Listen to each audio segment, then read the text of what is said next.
Depuis la mort de Fidel Castro, nous avons pu découvrir dans les reportages à ce sujet des images que vous n'avez peut-être jamais vues. Ces images sont issues d'un fonds d'archives cubaines.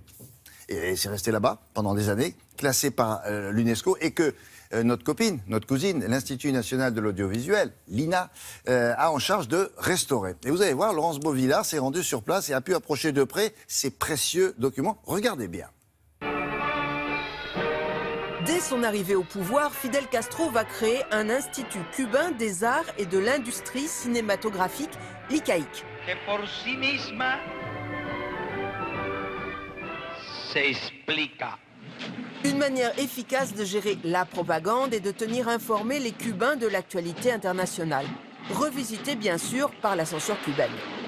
Entre 1960 et 1990, le gouvernement cubain, via l'ICAIC, a produit 10 minutes d'actualité qui étaient projetées chaque semaine avant les séances de cinéma. Ces archives, appelées noticieros, ont été tournées sur un support fragile. La restauration de ces bobines de films est réalisée par l'Institut français de l'audiovisuel, l'INA.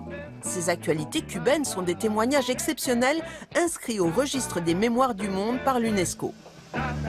Donc voilà une bobine de noticiero, au total 1490 bobines. À ce jour, nous avons à peu près traité 70% des collections.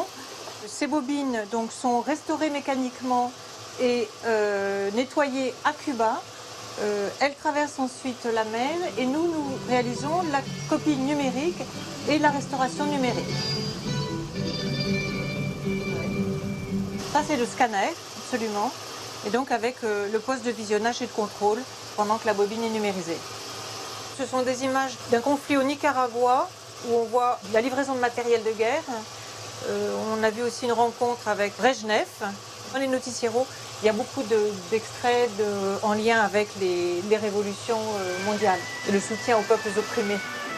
Se han venido produciendo grandes demostraciones estudiantiles.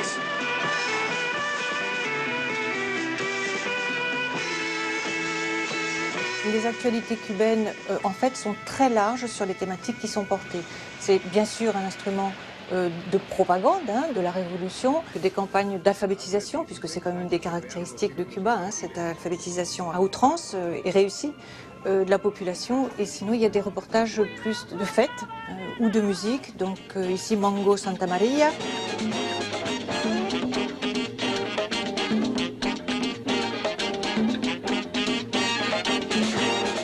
Y compris des contenus très variés, soit sur les politiques culturelles cubaines, soit sur des artistes étrangers, comme ici par exemple Picasso.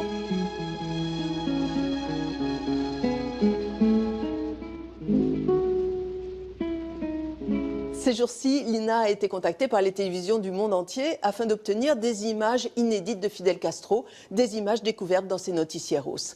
À Cuba, on récupère les originaux au fur et à mesure, ainsi qu'une copie numérique. Et grâce à ces copies numériques, eh bien, on rediffuse les noticieros dans les cinémas et ainsi les Cubains récupèrent leur patrimoine et leur mémoire.